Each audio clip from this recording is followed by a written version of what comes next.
Hello everyone, আজ আমরা যাচ্ছি একটা ঐতিহাসিক স্থানে। আমাদের সাথে থাকুন সবাই। আমরা এখন অবস্থান করতেছি চট্টগ্রাম জেলার হাটহাজারী উপজেলাতে, যেটা আলমপুর গ্রাম নামে পরিচিত। ব্রিটিশ সরকার যখন দ্বিতীয় বিশ্বযুদ্ধের সময়টা চলতেছিল, তখন বাংলাদেশে 3টা বিমানবন্দর প্রতিষ্ঠা করেন জাপানকে বধ করার জন্য, একটা ফেনীতে আর চট্টগ্রামে 2টা। তো যদিও সবগুলোর অস্তিত্ব বিলীন হয়ে গেছে, তারপরেও চট্টগ্রামের আলমপুর গ্রামে, হাটহাজারীর আলমপুর গ্রামে কিছুটা ধ্বংসাবশেষ এখনো রয়েছে, যেটা আমরা দেখতে পাচ্ছি। এটা মূলত 1943 সালে প্রতিষ্ঠিত হয়। এরপরে 43 থেকে 45 সাল এই সময়টা, মানে যুদ্ধকালীন সময়টাতেই এর চলনটা ছিল। এরপরে আর কি এটা বন্ধ হয়ে যায়। আমরা এখন জানবো এই ধ্বংসাবশেষের বর্তমান অবস্থা। আমরা প্রথমে দেখতে পাচ্ছি এখানে 3টা প্রবেশ পথ রয়েছে। প্রথমটা একটু বড়, আর পাশে 2টা রয়েছে ছোট ছোট। এখনো কিন্তু এই প্রবেশ পথ 3টাই অক্ষত রয়েছে।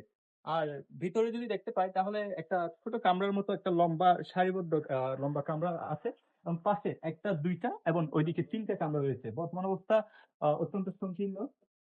এটা হচ্ছে এই একটা সাইড কামরা, এবং মধ্যবর্তী যে কামরা রয়েছে একটা বড়, এটা যত সম্ভব কন্ট্রোল রুম ছিল এই বিমানবন্দরে। এখানে আমরা এখন আছি দ্বিতীয় নিদর্শনটাতে। স্থানীয়দের ভাষ্যমতে এটাকে বলা হয় লঙ্গরখানা। এবার আমরা দেখবো থার্ড প্লেস। থার্ড প্লেস মূলত ছিল একটি পানি সরবরাহ কেন্দ্র। এটা একটু পাহাড়ের উপরে একটু উঁচুতে অবস্থিত। পাশে একটা দেওয়াল ছাড়া বর্তমানে কিছু নেই। স্থানীয়দের ভাষ্যমতে এটা ভেঙে ফেলা হয়েছে। মানুষ তাদের বিভিন্ন কাজে এই ইটগুলো ব্যবহার করে ফেলছে। কথায় আছে না, ইতিহাসের ইট চুলার তলেও চাপা পড়ে। এই জায়গাটা বেশি বড় না, যেহেতু পানির ট্যাঙ্ক ছিল।